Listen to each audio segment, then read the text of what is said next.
Subscribe to Computer Tech Mates channel and press the bell icon for more computer related tech videos.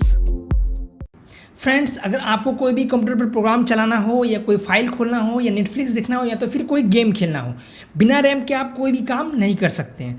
तो आज इस video में मैं आपको रैम के बारे में बताऊंगा। रैम क्या होता है या कंप्यूटर के लिए क्यों ज़रूरी है, कितने तरह का रैम होता है और आपके कंप्यूटर के लिए कितना GB रैम होना सही है। सो हे गाइस, मैं हूं कौशिक, आप देख रहे हैं computer tech mates. Welcome back to my channel.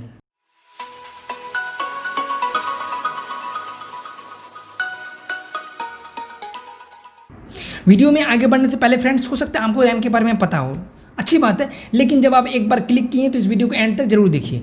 यह भी हो सकता है कि आपको रैम के बारे में कुछ एक्स्ट्रा जानने को मिले। तो रैम क्या है?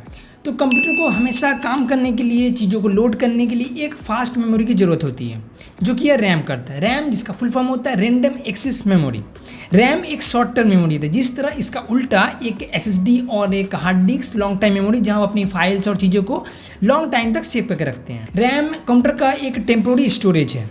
इसका मतलब यह हुआ कि जब तक आप कंप्यूटर पर काम कर रहे हैं, जब तक कंप्यूटर चल रहा है, सारा डेटा, सारा फाइल्स रैम पर रहता है। लेकिन जैसे ही आप कंप्यूटर बंद करते हैं, पावर कट होता है, रैम सारा डेटा को डिलीट कर देता है।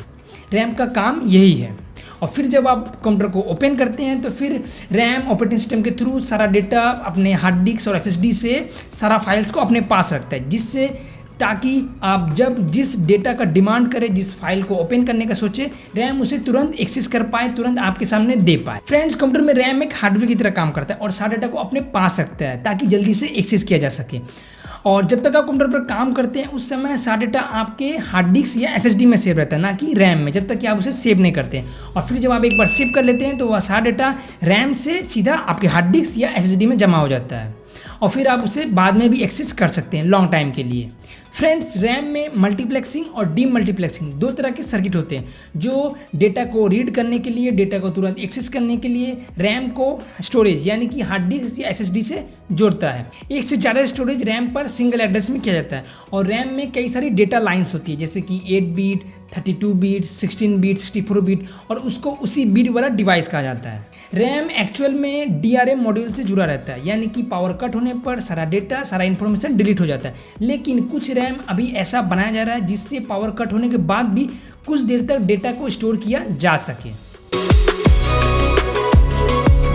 फ्रेंड्स, रैम क्या होता है, रैम में क्या रहता है और रैम कैसे काम करता है, ये तो आपने जान लिया। लेकिन अब बताते हैं कि एक लैपटॉप या डेस्कटॉप पर कितना GB रैम होना सही है, कितना GB रैम होना चाहिए। तो फ्रेंड्स, आपके कंप्यूटर या लैपटॉप में जितना ज़्यादा रैम होगा, आपका लैपटॉप, आपका डेस्कटॉप उतना ही फास्ट काम करेगा, उतना ही फास्ट आप किसी भी एप्लीकेशन को ओपन कर पाएंगे।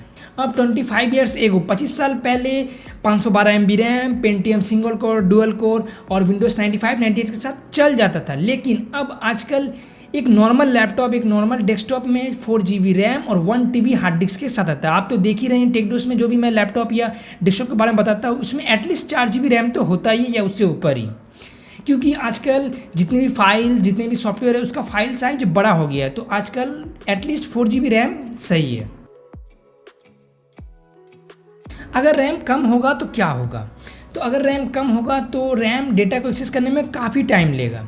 फॉर एग्जांपल, अगर आप एक छोटा कंप्यूटर टेबल लेते हैं तो उसमें आप बस मॉनिटर और माउस रख पा रहे हैं और आपको कीबोर्ड, CPU, UPS, प्रिंटर वगैरह अलग से स्पेस बनाकर रखना पड़ रहा है। इससे आपको काम में काफ़ी टाइम लग रहा है। और अगर एक बड़ा सा कंप्यूटर टेबल है तो आप उसमें monitor, keyboard, UPS, mouse, printer वगैरह एक साथ रख पाएंगे, जिससे आप काम भी जल्दी से कर पाएंगे। उसी तरह रैम में भी वही बात है। अगर आपके सिस्टम पर रैम कम होगा, हो सकता है आप अपने सिस्टम पर बस ब्राउजिंग कर पाएँ या फ़ोटो रीडिंग कर पाएँ या कोई MS ऑफिस खोल पाएँ। अगर दूसरी चीज़ें खोलते हैं, दूसरा एप्लीकेशन ओपन करते हैं, तो आपका कंप्यूटर स्लो हो जाता है। और अगर ज़्यादा रैम है तो आप एक साथ मल्टीटास्किंग वर्क कर सकते हैं। फॉर एग्जांपल, आप वीडियो एडिटिंग के साथ साथ आप MS ऑफिस भी ओपन कर सकते हैं या तो फिर फ़ोटो एडिटिंग भी कर सकते हैं। फ्रेंड्स, अब आपके ऊपर है कि आपको कितनी GB रैम की ज़रूरत पड़ेगी। आपके काम के ऊपर डिपेंड है कि आपको कितना GB रैम ज़रूरत होगा। और यह बात भी है, ज़्यादा रैम यानी कि बेटर मल्टीटास्किंग और फास्टर वर्किंग। लेकिन रैम आपके लैपटॉप या डेस्कटॉप पर जितना ज़्यादा होगा, आपका लैपटॉप या डेस्कटॉप का प्राइस उतना ही हाई जाएगा। अब बात है कि रैम कितने तरह का होता है। तो रैम दो तरह का होता है, एक स्टैटिक रैम और दूसरा डायनेमिक रैम। स्टैटिक रैम में डेटा को बनाए रखने के लिए, डेटा को रिफ्रेश रखने के लिए हमेशा पावर की ज़रूरत नहीं पड़ती है।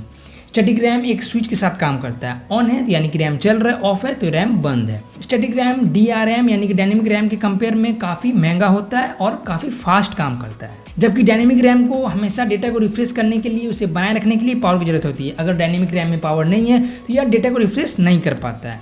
डायनेमिक रैम कंप्यूटर में आपके एक ट्रांजिस्टर की तरह काम करता है, जो कि हमेशा कंप्यूटर को पावर देता है।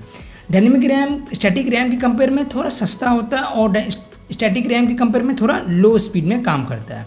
अब इन दोनों के अंदर आता है DDR1, DDR2, DDR3, DDR4, DDR5, DDR6, जिसके बारे में नेक्स्ट वीडियो में आपको बताऊंगा। तो बस फ्रेंड्स, ये था रैम के बारे में। आई होप ये वीडियो आपके लिए इन्फॉर्मेटिव रहा होगा और आप अच्छी तरह से रैम के बारे में जान गए होंगे और यह भी कन्फ्यूजन क्लियर हो गया होगा कि कितना GB रैम होना चाहिए, कितना GB रैम का लैपटॉप लेना चाहिए।